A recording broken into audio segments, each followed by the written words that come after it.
Before we begin, I have a very exciting project I want to let you know about.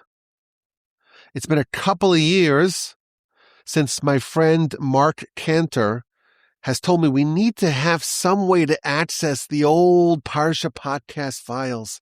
If I want to do research, what did you say in 2022 or in 2019 or 2020? It's so hard to find. If I go to your website, it's hard to find, and I have to use the clunky app. So this has been kind of in my head percolating for some time. And just this past week, I decided, you know what? I'm doing it. I'm going to fire up one of the AIs to help me. And I'm proud to announce that we have a brand new website. It's called torchlit.org. And it helped me set up the website. I'm still adding all the files, but we have added all the files for Parsha's Pinchas. And please God, we're going to upload all the files from all the Parsha podcasts. And eventually, please God, expand the website, beef up the offering, add tons of essays and tons of podcasts from myself and all the other amazing rabbis here at Torch. And it's all going to be organized and sorted by topic and so on. And please God, be a wonderful resource that you can use. So it's torchlit.org. And the reason why I chose that name, which my colleagues are not thrilled about, by the way, we'll get to that in a second, because the Talmud says that Torah and mitzvos are a light, are illumination. And it gives this incredible analogy, a parable of a man who was walking in the dead of night, pitch black, darkness. And he doesn't know where he is.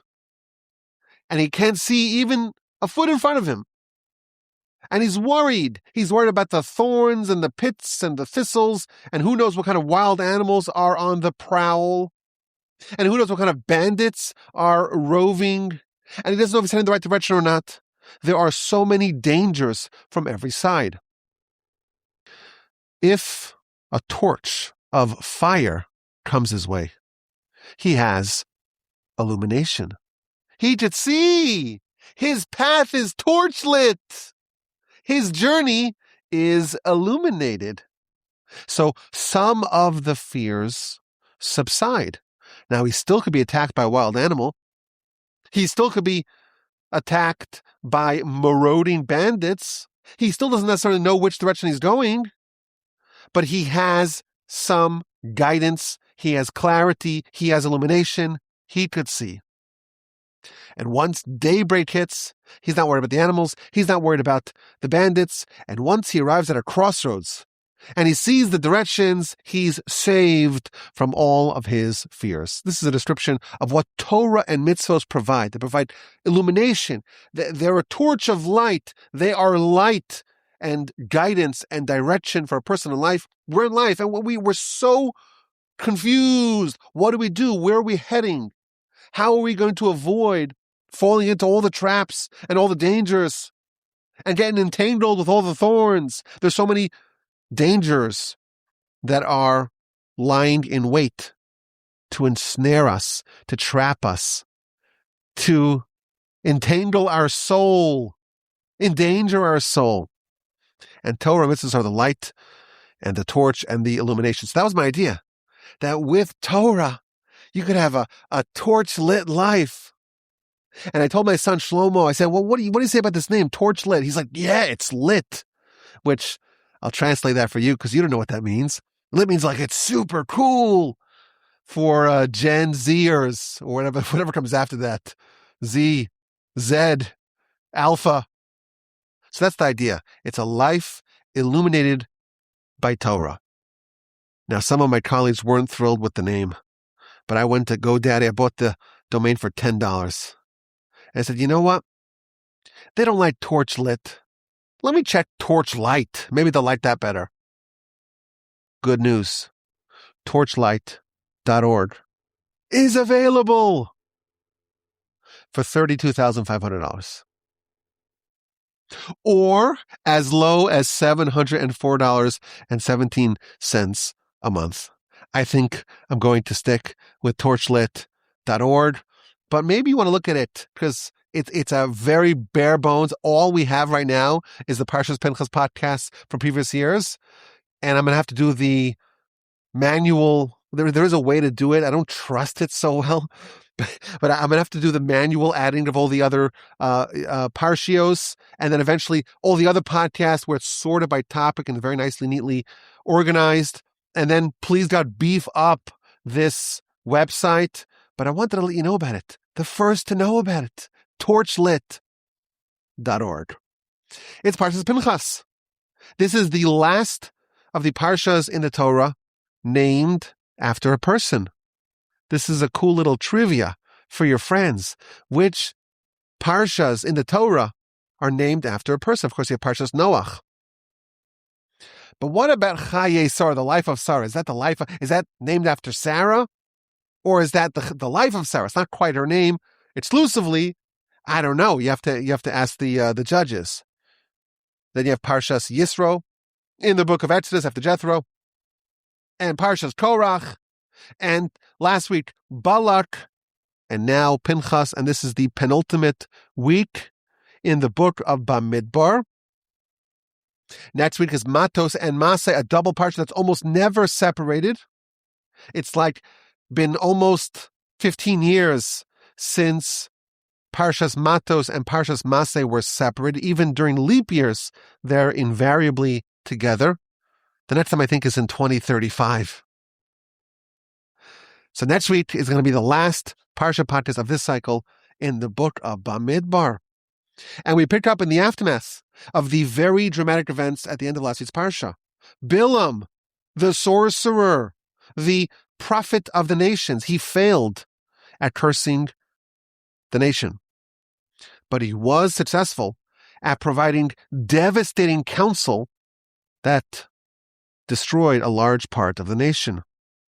He tells Balak, the God of the Israelites hates promiscuity. Get them to sin. Goad them to act promiscuously. And you will create a wedge between them and their God. So the Moabites forfeited their women. And they began to cohabit with the Israelite men. And they seduced them. Sacrifice to our gods. Worship our gods. And Israel, many of them, cleaved to Baal Peor. That's the god of the Moabites. And that caused a devastating plague that ravaged the nation, leaving 24,000 dead. And the sinners were not only simpletons, eager for a thrill, there was even a very noble person, the head of the tribe of Shimon. He was cohabiting with a Midianite princess in a public fashion, and one man was so incensed by this. He was so incensed by this unconscionable act. Pinchas, son of Elazar, son of Aaron, this is the grandson of Aaron. He smuggles a spear into the tent where this outrage is happening, and he stabs the two perpetrators. He kills them with one blow, and the plague stops. Pinchas acted with great valor and gallantry, an act of zealotry to stand up for the honor of God. What he did was optional. He was not mandated to do it. Moreover, he endangered himself to do it. Because if someone tried to stop him, if someone killed him to prevent him from doing his zealous act, that killing would have been justified. So Pinchas endangered his life, but he didn't care. He stood up for the honor of God. He stamped out the desecration of God's name, and he took drastic action. And our Parsha begins in the aftermath of this event. God tells Moshe a very important message. Pinchas, son of Elazar, son of Aaron, the high priest. The first thing God says, Pinchas can be attributed all the way back to Aaron. Aaron is a man of peace, right? So some may say, Pinchas, you're the grandson of Aaron, but you don't act in a peaceful manner. Aaron, your grandfather's peaceful and you're a maniac. Someone could say that. And God says, no, they would be wronged. Pinchas can be attributed back to Aaron. Rashi tells us that people were ridiculing Pinchas. Who gave you the right to take matters into your own hand? Who gave you the right to kill a prince of a tribe of Israel? By attributing him back all the way to Aaron, God is saying Pinchas's action was not against the qualities of Aaron. Pinchas, he reversed my wrath. He avenged my vengeance. It's only thanks to him that I did not destroy the nation, the entire nation, in my wrath. The state of the nation at the time was that this plague would have continued and swept through the entire nation, but for the valiant zealotry of Pinchas, and therefore he is rewarded. I'm going to give my brisi shalom, my covenant of peace. And Pinchas and his descendants will forever have the covenant of eternal priesthood because he avenged his God and he atoned for the nation. Pinchas was in a very unique state. He was the grandson of Aaron, but he was a Levite. He was not a Kohen. And the reason why is because when the tabernacle was anointed and Aaron and his sons were anointed, it was only 4 sons of Aaron and Aaron himself, and that's it. Living grandsons were excluded.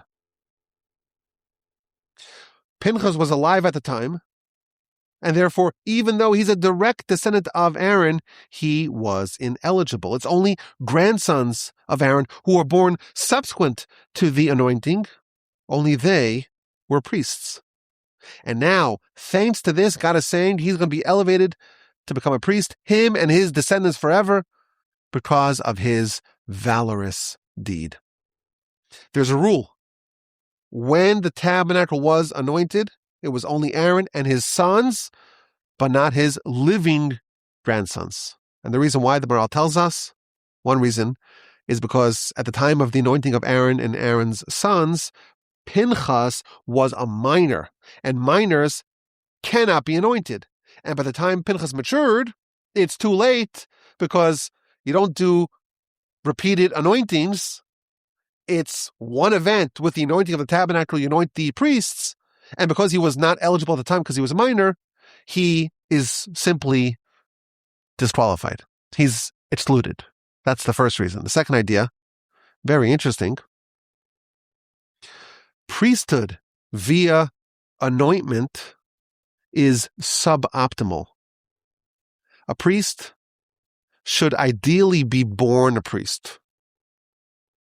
Now, of course, you have to start at somewhere. So you have Aaron and his sons, because really you would do just Aaron, but he's not likely to have any more sons. So you anoint Aaron and Aaron's sons, and then they'll have future children who were born a priest.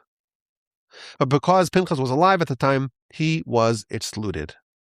And now, thanks to what he did, he will be an eternal priest, him and his descendants, forever. In total, there are 3 ways to become a priest. Either to be born a priest, your father was a priest, your grandfather was a priest, all the way back to Aaron and Aaron's sons, you are a priest. Or you could be anointed as a priest, as Aaron and his 4 sons were. There's a third way, the Torah tells us.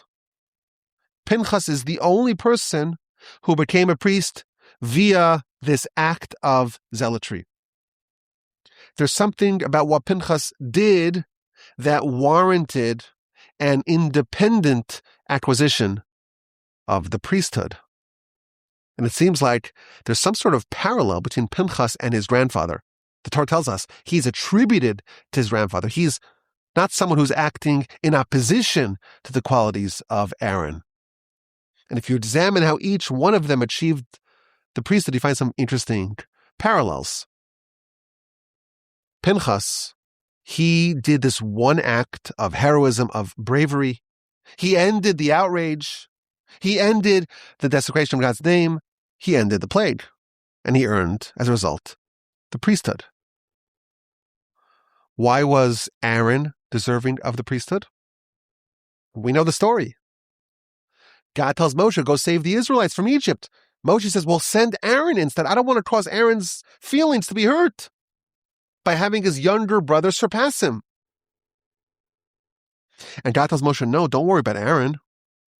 Aaron will see your nomination to be the leader of the people. V'ra'acha, he sees you. V'samach, believe, will be happy in his heart. Because he will be happy in his heart for you, he will merit to wear the breastplate of the high priest upon his heart. These are the two deeds of priesthood. What is a priest?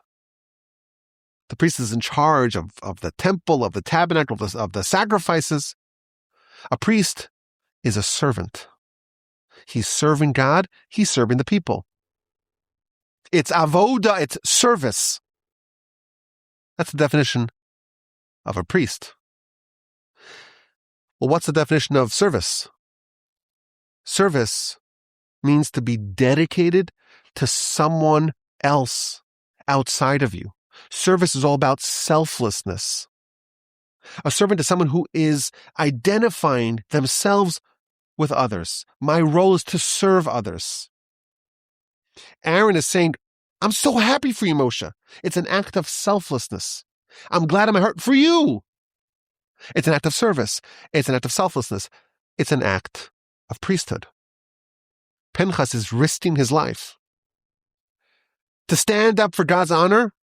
That too is an act of service. That too is an act of priesthood.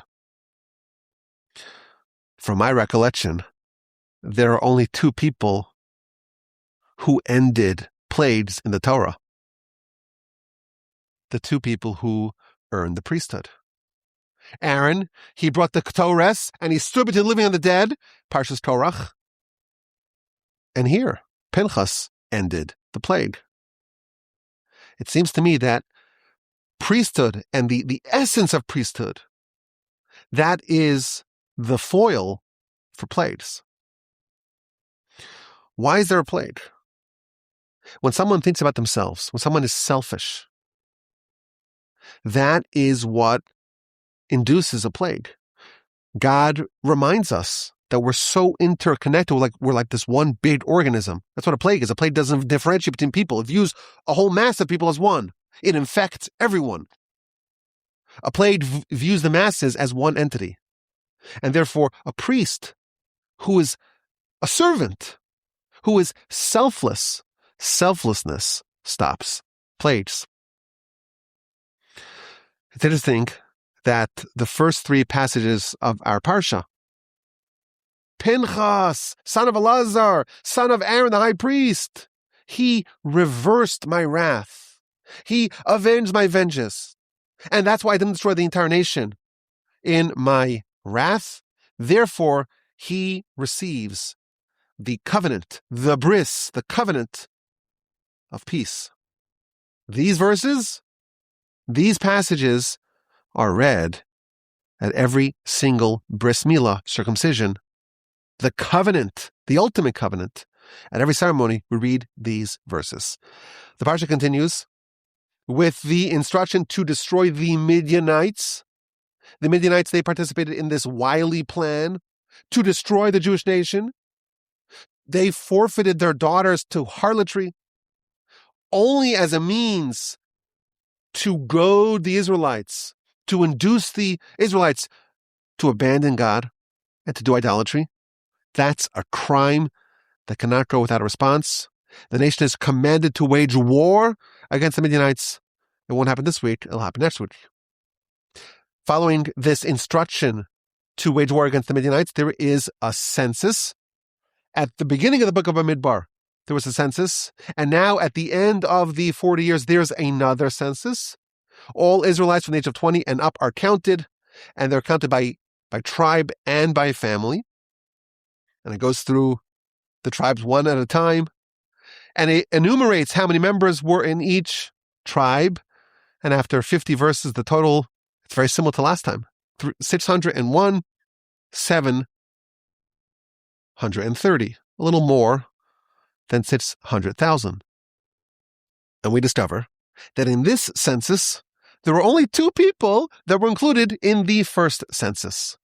Only Caleb and Joshua.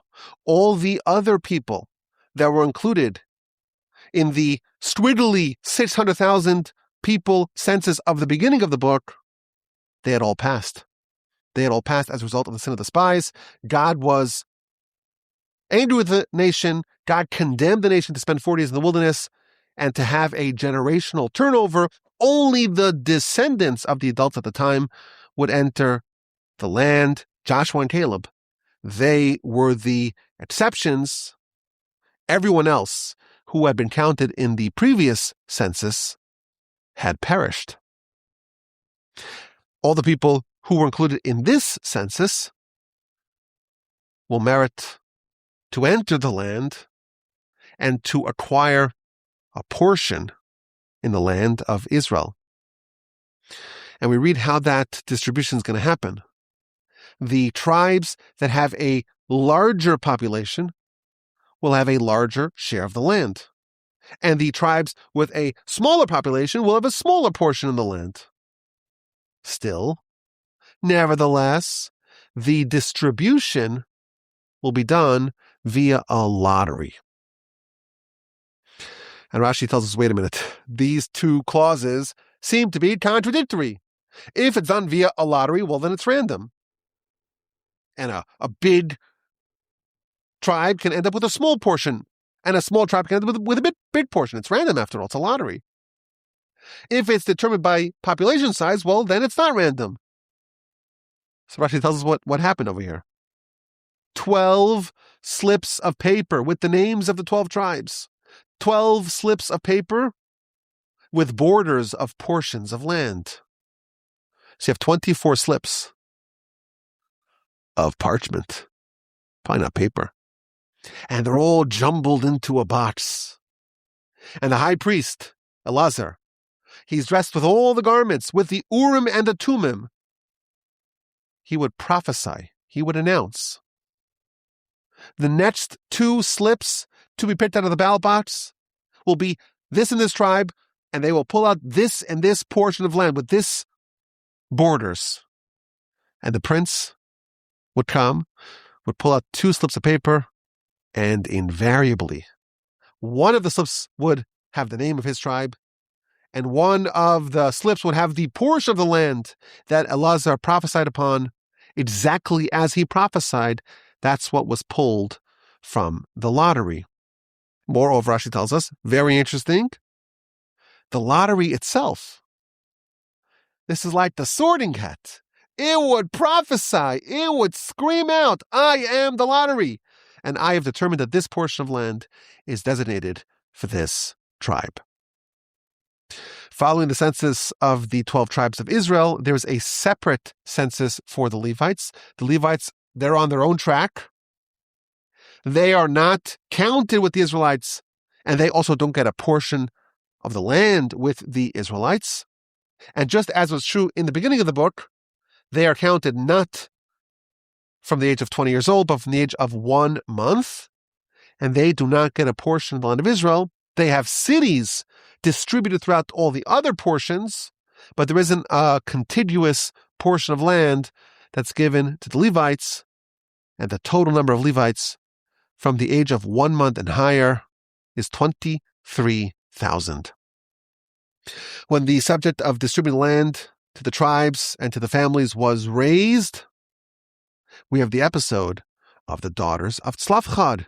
There was a man named Tzlafchad from the tribe of Menashe. He had 5 daughters and no sons. And the way that the ancestral land is inherited, it follows the male line. It's inherited by the sons and not the daughters. But what if a man has no sons and has only daughters, as was the case with Tzlafchad? So the 5 daughters approach Moshe, and they present their case. Our father passed. He wasn't a co-conspirator in the Korach rebellion. Will he have a portion in the land? Why should our father lose out on having a legacy ancestral portion in the Holy Land just because he has no sons? And God told Moshe, the daughters of Tzlafchad are correct. If a man passes and has no sons, the estate goes to the daughters.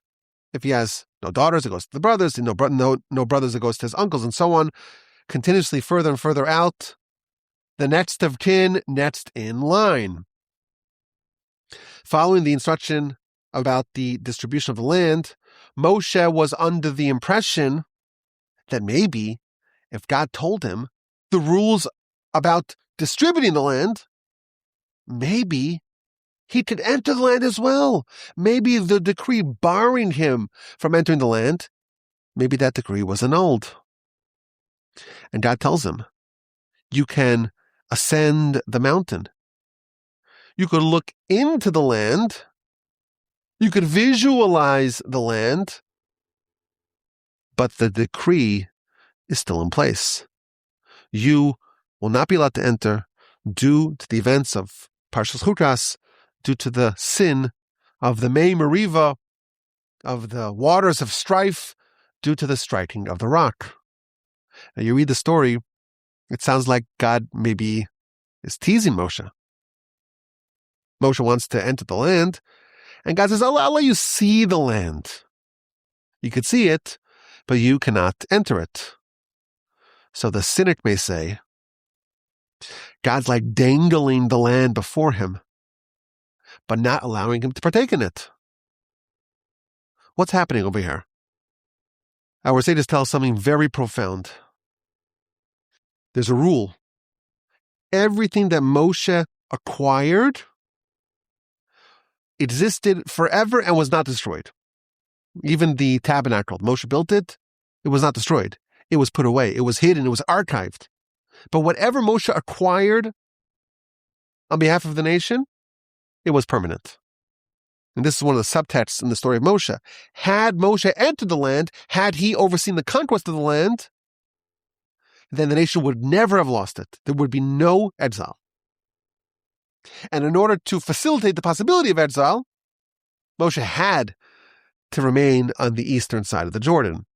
But this is one of the rules. What God was telling Moshe, it's a very profound point. I want you to ascend the mountain, see the land. This is the land. It's like the centerpiece of the whole Torah. The first Rashi comment to the whole Torah is all about the land. Abraham, Isaac, and Jacob, they're all promised the land. They leave, go into exile, and it's all about coming back to the land. Moshe sees the land. What would happen to Moshe when he saw the land? Would he want it more or less? Moshe was able to understand all of the power, all of the secrets of the land, and he sees it. It's like right in front of him, and he cannot enter. He cannot take it. When Moshe ascended the mountain, and he saw the land, but again was barred from entering, his yearning for the land increased ever more deeply. Moshe acquired for our nation something permanent, not the acquisition of the land, but the yearning for the land. And this was perpetuated forever.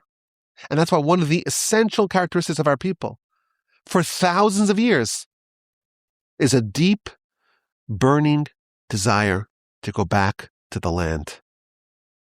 There is a long history of migration that happens. The United States, it's a melting pot. It's a nation of immigrants, they say. And what happened? You had the Russians coming and the Germans coming and the Scots-Irish coming and the Italians coming and so on. Every generation there's more and more people coming, and maybe they maintain some of the cuisine, some of the language, some of the culture, but they become Americans. They go back to visit maybe the old country, but they integrate into their new home. At least that's the plan. Melting pot, you've heard about that. Our people, it's this very long story of exile. To Babylon, to North Africa, to Persia, all over Europe, thousands of years. And every day, multiple times we prayed, let's go back to Zion, let's rebuild Jerusalem. The sprout of David. This is like the centerpiece of our ceremonies. We end off the Seder next year in Jerusalem. We have this unquenchable yearning to go back to the land. Some may say, well, how could you be a good American if you have this dual loyalty? We are proud Americans. We love this country. We have a deep appreciation for this country. We know that there hasn't been a country in all of history that was as good, as hospitable to our people as these United States.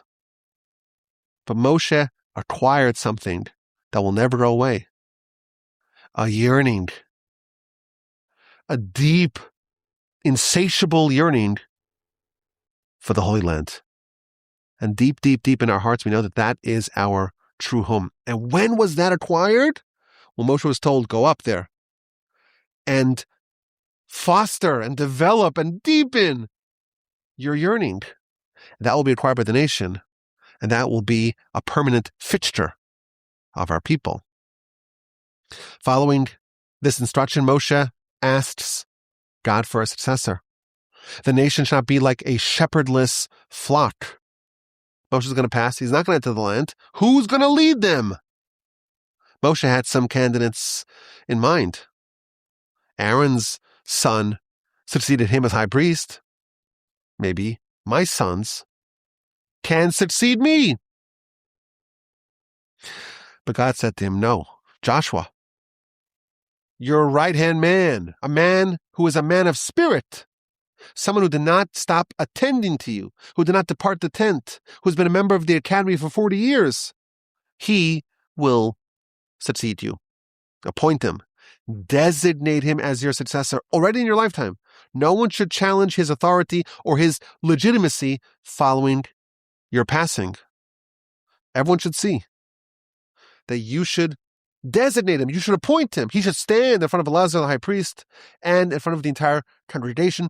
You should endow him with your splendor. So that way everyone should treat him as they treated you. Everyone should honor him. Everyone should show respect and trepidation towards him as they did to you. And Moshe fulfilled this, even though he wanted his sons to be his heirs. He designated Joshua. He presented him to the nation. He placed his hands upon him. He endowed him with his splendor. He commissioned him as his successor.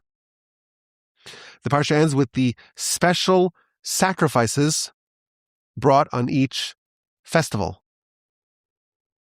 There's lots of festivals in our calendar. And every festival has special sacrifices. Those are featured at the end of our Parsha. But before it addresses the festival sacrifices, it reminds us that every single day there are the tamid sacrifices, twice a day. Once in the morning, the first sacrifice of the day, and once at night, the last sacrifice of the day. You bring the daily tamid offering. All the other sacrifices, for special days or for whatever occasion it may be, for all the different types of sacrifices, all that's done between those two bookends, between the tamid sacrifice of the morning and the tamid sacrifice of the afternoon. This is going to be the bread and butter of life in the tabernacle and the temple for more than 1,000 years, every single day, without fail, without missing a day. There are two daily sacrifices, the two tamid offerings, the lamb in the morning and the lamb at night. This practice ceased on one of the saddest days of the Jewish calendar, one of the 6 fast days of our calendar. That's the 17th day of Tammuz, which this year falls out the day that this podcast will be released, this Thursday. Following the instruction of the daily tamid sacrifice, we go through all the special days and all the special offerings brought on those days. So, of course, every week we have the Shabbos. It's a special day. And there's the Musaf, which means the additional offering. 2 extra sacrifices brought each Shabbos. And the verse tells us, don't think that the daily tamid offerings are suspended, No, that's in addition. That's a musaf. That's an addition to the tamid offering brought every single day. That's once a week, and then there's once a month. Rosh Chodesh, the first of the month. 11 different additional sacrifices. 10 Ola offerings, elevation offerings, and 1 Chatas, 1 sin offering. And again, the verse tells us, this is verse 15 of chapter 28. This is, of course, in addition to the daily, regular, ongoing tamid offerings. And then in verse 16, we have the Passover offerings. All the offerings brought on Passover. Verse 23, of course, this is in addition to the regular, ongoing, continuous, never stopping, never ceasing tamid offerings brought every single day. The festival of Shavuos. Again, the verse reiterates time and time again. This is in addition to the ongoing tamid offering. Chapter 29, it talks about Rosh Hashanah. Rosh Hashanah, it is also Rosh Chodesh, right? It's the first of the year. It's also the first of the month. So you have the special Rosh Hashanah offerings, and that's in addition to the special Rosh Chodesh offerings. And of course, that's also in addition to the daily tamid offerings brought every single day. Special offerings brought on Yom Kippur. And again, verse 11 of chapter 29, it reminds us that that is in addition to the tamid offerings brought every day. And finally, starting in verse 15, we have the special offerings brought on the festival of Sukkot. And unlike the 7 days of Pesach, where every single day has these same offerings, the festival of Sukkot, every single day has a different amount of offerings.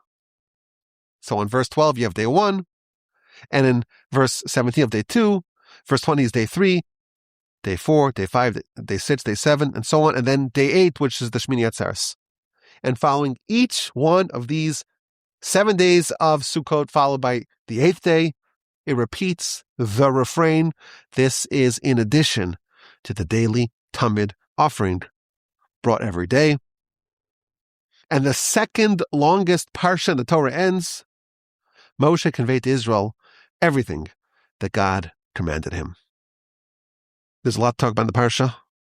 And of course, our mandate, year 10 of the Parsha podcast in the Torch Center in Houston, Texas, is to try to stand a little bit backstage. What's the underlying theme of the Parsha? So let's suggest an approach. The Parsha begins with God dispensing reward to the eponymous character of our Parsha, Pinchas, due to his bravery, due to his valorous act of zealotry, the act that stopped the plague in its track. He was elevated. He was promoted. He will become a priest. By the way, he wasn't an ordinary priest. He would eventually serve as the high priest. And his descendants would be high priests as well. And this is the passage that we customarily read at the bris. At the bris, there's some, at the circumcision ceremony, it's important for us to read this particular set of verses about Pinchas, son of Elazar, son of Aaron, the high priest. What did he do? He reversed my wrath and he avenged my vengeance, and therefore I will give him the covenant of peace. There's something about Pinchas, what he did and how he was rewarded, that must be announced at the time that a child enters the covenant of Abraham. I want to suggest an idea that's found from the beginning to the middle to the end of our Parsha. Our Parsha is about the succession plan. For 40 years, the nation has been led by Moshe and Aaron, the king and the high priest. And Moshe won't enter the land. Aaron is already passed. We need a succession plan. And even though Pinchas is a grandson of Aaron, and Aaron is already succeeded by his son, there's the office of Aaron, the high priest, that is going to be assumed by Pinchas. He acted very bravely. He endangered himself. He had intrepid heroism to stamp out the desecration of God's name. He ended the plague, and he was a Levite, but he was awarded the eternal covenant of the priesthood. He's going to become the high priest, and he will be the progenitor of a long line of high priests. So in effect, we have the appointment of Pinchas as the successor of that office of leadership, the high priesthood. Now Moshe, he asks for a successor. The nation should not be like a shepherdless flock. And Pinchas replaced Aaron. He's going to succeed Aaron's role. And God tells Moshe, your role will be filled by Joshua, your disciple. Moshe maybe wanted his sons to succeed him, but God told him, no, Joshua's a man of spirit. He's the right candidate. Why were these two people, Pinchas and Joshua, promoted? What did Pinchas do to deserve being Aaron's successor? What did Joshua do to deserve being Moshe's successor?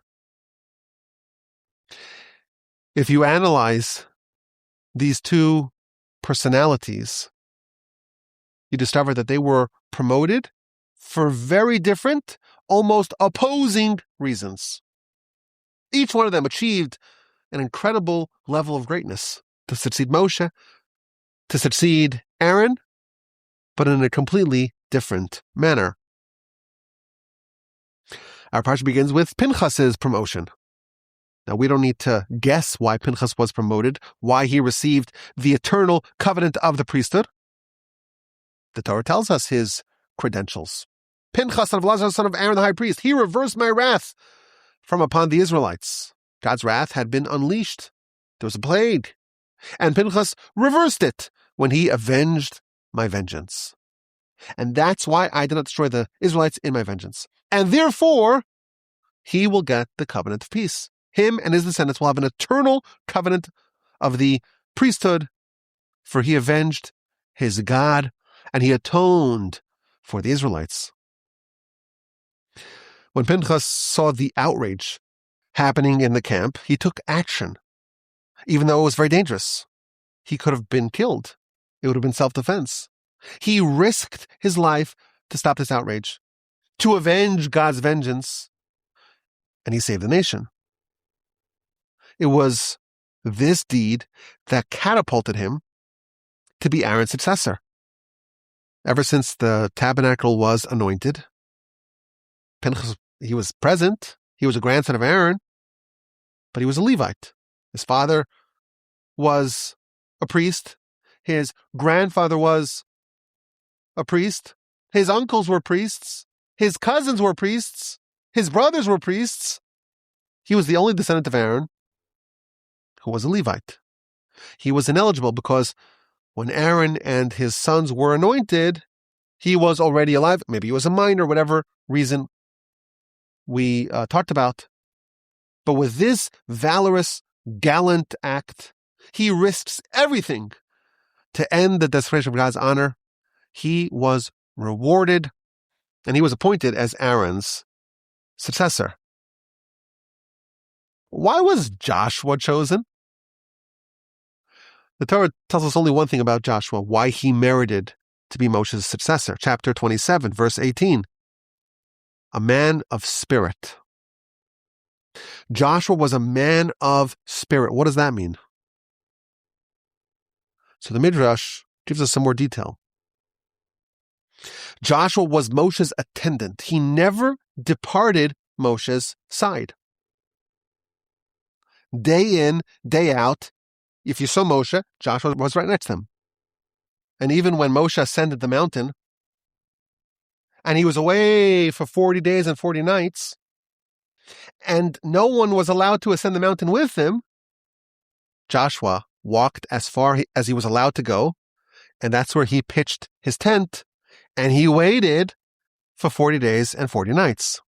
Even if he was not able to be in Moshe's proximity, he stayed as close as possible. Says the Midrash, he served Moshe by day and night. Joshua gave Moshe honor. He woke up early to set up the benches in Moshe's academy hall. And he would stay late at night to organize the academy. because he served under the leadership of Moshe with such diligence and such commitment, he's worthy to serve the nation. It's very interesting, I think, that with Pinchas, we could point to one act over 40 years. One act that catapulted him to this great height. With Joshua, there's not a single act of note that we're told about. And in fact, you could argue that the acts of Joshua that we are told about, they're all kind of incomplete. He didn't fully destroy Amalek. He didn't properly diagnose the sounds coming from the camp. He didn't succeed in preventing the spies from slandering the land. With Joshua, it's the body of work. It's a collection of continuous service. He's always studying. He is always tending to Moshe. He's the first in the door in the morning, the last to leave. He's willing to do the dirty work, to arrange the benches and the tables. Pinchas's credentials are one act. Joshua's credentials are 40 years of continuous, nonstop, ceaseless commitment, dedication to Moshe, studying with Moshe, helping Moshe, aiding Moshe, tending to Moshe, serving as Moshe's attendant. That's how Joshua achieved his greatness. They each achieved the absolute pinnacle, but Pinchas, it was one single, discrete, valorous deed. Joshua was selected because of a 40-year track record. No standout individual deeds. And both paths led up the mountain. Both of these people achieved outrageous greatness. Pinchas achieved his in one fell swoop, and Joshua achieved his bit by bit, incremental particles, day after day, morning after morning, night after night, week after week, year after year. For 40 years of nonstop laboring to serve Moshe, to study for Moshe, to be guided by Moshe and Moshe's tutelage, Joshua was ready. We discover that these two models, these two parallel tracks, it's not only reserved for the absolute greatest leaders we've ever had. It's not just Joshua and Pinchas that can take these two different approaches. The Talmud tells us that if you could distill a successful life into one test, it would be whether the person is eligible or ineligible, whether they are invited or not invited, whether they have a golden ticket or they don't have a golden ticket to Olam Haba, to the afterlife. A successful life is one where a person merits a portion in the world to come. An unsuccessful life is when someone doesn't merit a portion in the world to come. The Talmud has these three amazing stories of people who were not righteous at all. One of them was an advisor to an anti-Semitic Caesar. One of them was a Roman executioner.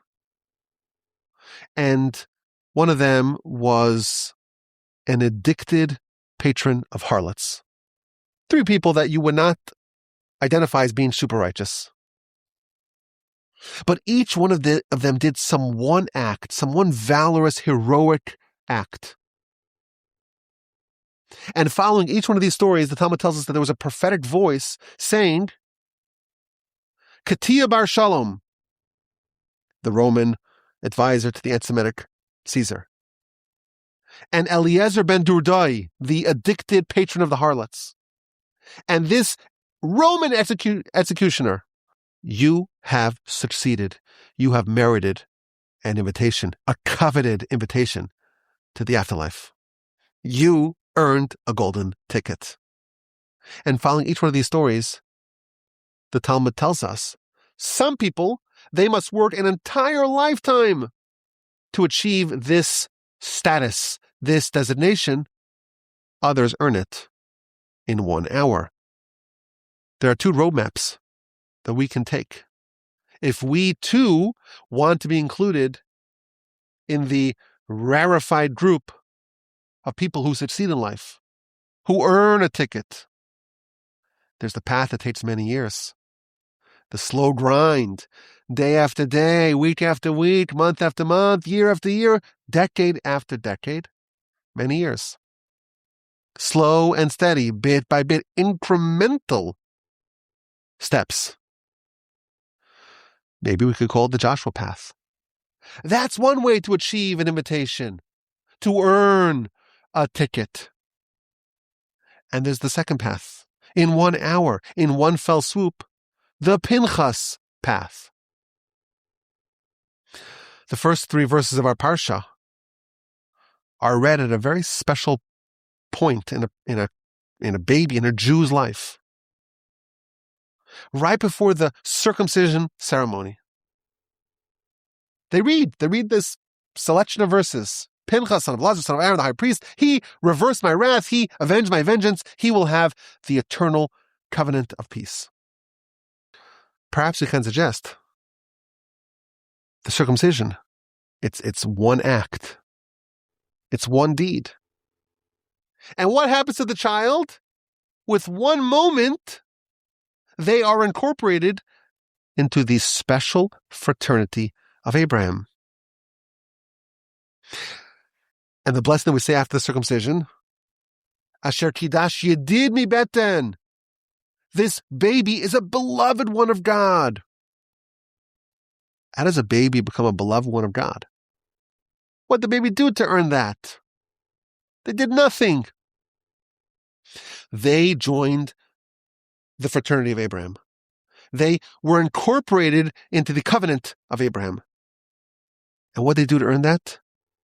They achieved it in 1 hour. In one instant. The Jew begins his life with an act of Pinchas. There's no greater example to describe what's happening by circumcision ceremony. There's no better way to classify it than by reading the narrative of Pinchas. The idea of an instantaneous catapult into great height, to take someone who was a Levite, pretty good, to become the high priest forever. The best way to describe this ceremony, this covenant, is by reading the story of Pinchas. This is not the slow, lumbering, atomic progression of Joshua. Both will enable you to ascend the mountain, but they're different pathways. The Parsha ends with the intertwining of these 2 pathways. We study all the festivals, Shabbos, and then Rosh Chodesh, and then all the festivals, Pesach, and then Sukkot, and then following Sukkot, you have the 8th day, Shmini Atzeres, Shavuos, Rosh Hashanah, Yom Kippur. And each day has a special sacrifice that is offered. What is a festival? We are mature and educated enough to know that a festival is not just a remembrance of some event of the past. It's not a memorial. It's not a ceremony. There are no ceremonies. There are no empty ceremonies in our religion. What is a festival? A festival is a time in the calendar that has certain spiritual energy that you can soak up, that you can absorb, that you can tap into, and that can help you supercharge your ascent up the mountain. We've said this many times. You know this already. Lot, remember him? It's a long time ago. He served the angels who came to Sodom and Gomorrah. He served the matzah. Why? Because it was Pesach. Wait, Pesach? It's 401 years before the Exodus. There is no Pesach. If your view of Passover is that it's just remembering the Exodus, then it's not possible to serve matzah before the Exodus. There was a day in the calendar that was Passover. It was a day of redemption, a day of unique transformation, of unbinding the tentacles that are holding us back. And Abraham, who knew the whole Torah, understood that the best way to get a little taste of this day is to eat matzah. So every year on that day, he ate matzah. Lot is a student of Abraham, and he knows this is the day that you eat matzah. Because why? Because this is the festival of redemption. Now, of course, the festival got manifested. Everyone saw the redemption by the Exodus. But that day was always designated as a special day, as a day of redemption. The reason why we have special ceremonies, special mitzvahs, special sacrifices on festivals is because there are special opportunities that are available only on those days. So we do the extra prayers, the extra mitzvahs, the extra sacrifices in order to enable us to absorb some of the tremendous power that's available on those days. What's a festival? It's a unique opportunity to acquire something in the manner of Pinchas, to take a Pinchas-like quantum leap in a very small amount of time to accomplish something very substantial. So the Parsha begins with Pinchas and ends with Pinchas with all the festivals. It starts with a quantum leap and ends with the whole calendar filled with all the opportunities for quantum leaps. But how does the section begin? It begins with the sacrifice that happens every single day, the Tamid sacrifice. And every time it talks about a special sacrifice brought on a special day, it reminds us that this is all in addition to the daily Tamid offering brought every single day. We must achieve greatness. That's what we're here to do. The only reason why the Almighty gave us such a powerful soul with so much power and capacity and capability is because the Almighty expects us to do something very special. There's no way that the Almighty created us to be mediocre, created us to be ordinary. We have to become spectacular. That's the only way that we can earn the right to the golden ticket, to merit an invitation. If we don't do something spectacular, if we don't develop ourselves, if we don't unlock the greatness that was embedded, that was planted within us, we'll be left out in the dark. The afterlife, the world to come, it's only for those who earn an invitation. Well, how do you do that? There are two pathways. The pathway of many years, the pathway of 1 hour, the pathway of Pinchas, the pathway of Joshua. Which one of those two should we prioritize? Which one should we aspire for? We find the answer at the end of the Parsha. It starts off every day, no matter what. You have the two daily sacrifices. Nothing special. It's every single day. Every single day. Without fail. Joshua, every single day, was in the tent. Every single day without fail. Never departed Moshe's side. That's how it starts. Then it goes through all the special days. You have Shabbos once a week. You have Rosh Chodesh once a month. 2 7-day festivals, the Pesach and the Sukkot festivals. And Sukkot has the 8th day, the Shmini Atzeres. And the Shavuos, Rosh Hashanah, Yom Kippur. Each one of these days is an opportunity to do something Pinchas-like. And that's why we have so many different ceremonies and mitzvahs and sacrifices, and all the different things that we do on these special days are trying to enable us to access some of the special power, some of the special lights of that particular day. But it reminds us repeatedly, again and again and again. Shabbos, don't forget the Tamid. Rosh Chodesh, don't forget the Tamid. Pesach, don't forget the Tamid. Shavuos, don't forget the Tamid. Rosh Hashanah, don't forget the Tamid. Yom Kippur, don't forget the Tamid. Sukkot day 1, don't forget the Tamid. Day 2, don't forget the Tamid. Day 3, day 4, day 5. This is each one. It says, don't forget the Tamid, don't forget the Tamid. Again and again and again. Don't neglect the parallel track. Even if you're in the zone, in the mode of trying to achieve a Pinchas-like great act, don't neglect the ongoing bread and butter, or matzah and butter, on Pesach of your ascent. There's a remarkable midrash where the sages were discussing which verse in Scripture really encapsulates the whole Torah. So one of the sages said, well, it's the verse of the Shema, Shema Yisrael, Hashem Hashem Echad. What could possibly have more encapsulatory value than that? It really captures everything. The second sage said, no, what about the verse of Ve'ahavta re'acha kamocha, love your fellow as yourself? That's a great principle of the Torah. That's maybe the verse that encapsulates the whole Torah. Comes on the third opinion, and he quotes a verse. Everyone's surprised to hear the verse that he quotes. Es hakevas ha'echad taseh b'boker. The one daily lamb, the tamid offering in the morning, and the one daily lamb, the tamid offering in the afternoon. It's a fascinating question. What's the overarching message of Torah? What's the forest that's the culmination of all the trees? What's that one thing that could really help us to achieve what we need to do in life? And the bottom line of the Midrash is that there's something so special about the daily. There's nothing remarkable. It's 365 days a year. You have the exact same thing. And then every 4 years, the February 29th, you have an additional one. Shabbos and festivals and the summer, the winter, the spring, the autumn. Always.